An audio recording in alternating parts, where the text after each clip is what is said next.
नमस्कार दोस्तों, स्वागत है आप सभी का your police guide YouTube channel में। और मैं इस वीडियो में आपको बताने वाला हूं कि यूपीएससी 2016 का जो फाइनल रिजल्ट आया है और उसमें मेडिकल भी हो गया है सेलेक्टेड कैंडिडेट्स का। तो क्या सरकार उनका ट्रेनिंग करा सकती है? क्योंकि अपॉइंटमेंट लेटर पर आप देख रहे होंगे कि 15 मई तक रोक है। तो क्या सरकार ट्रेनिंग करा सकती है? तो इसी के बारे में आज इस वीडियो के माध्यम से मैं नियमों से अवगत कराऊँगा कि आखिर नियम क्या कहते हैं। तो चलिए वीडियो शुरू करते हैं। तो दोस्तों, यदि आप नियमों की बात करें तो जब तक कोर्ट का स्टे है, यानी कि 15 मई तक अभी अपॉइंटमेंट लेटर पर स्टे है, तो अपॉइंटमेंट लेटर पर जब तक स्टे होगा तब तक ट्रेनिंग पर सेलेक्टेड कैंडिडेट्स को नहीं भेजा जा सकता। हाँ, बेशक मेडिकल हो गया है, मेडिकल पर कोई रोक नहीं थी, क्योंकि जो स्टे वाला ऑर्डर है, अपॉइंटमेंट लेटर पर जब स्टे दिया था लखनऊ खंडपीठ ने, तो उसमें स्पष्ट था कि अपॉइंटमेंट लेटर पर रोक है और बाकी जो प्रोसेस है वो वोट करा सकता है, सरकार करा सकती है। तो बिल्कुल जो मेडिकल था वो प्रोसेस के अंदर ही था और मेडिकल वो करा सकती थी हाई कोर्ट का जो आदेश था लखनऊ खंडपीठ का उसके अकॉर्डिंग, लेकिन अपॉइंटमेंट लेटर निर्गत नहीं कर सकती। अब बात उठती है कि क्या ट्रेनिंग करा सकती है? अपॉइंटमेंट लेटर तो निर्गत नहीं कर सकती, क्या ट्रेनिंग करा सकती है सेलेक्टेड कैंडिडेट्स का सरकार? बिल्कुल नहीं करा सकती।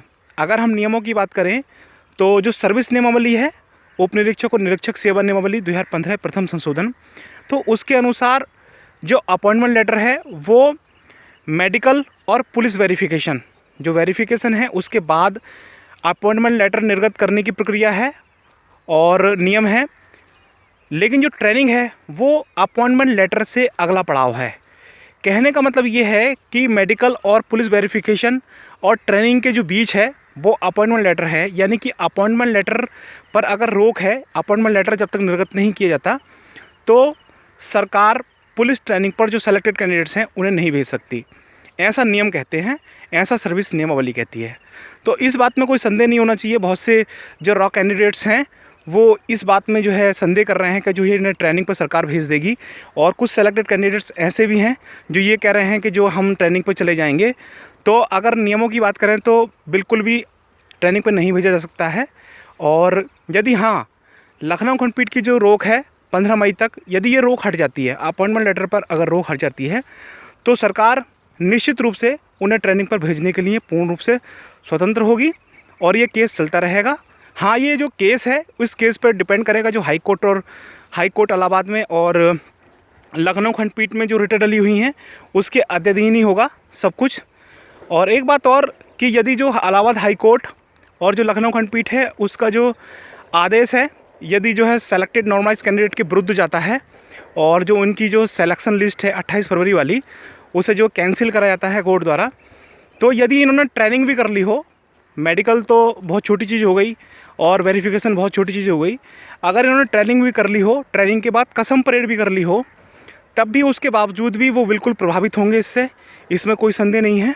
इस वीडियो का सारांश यही है कि जो अपॉइंटमेंट लेटर है वो जब तक उस पर रोक है तो तब तक ट्रेनिंग नहीं कराई जा सकती, नियमतः सर्विस नियमावली ऐसा कहती है।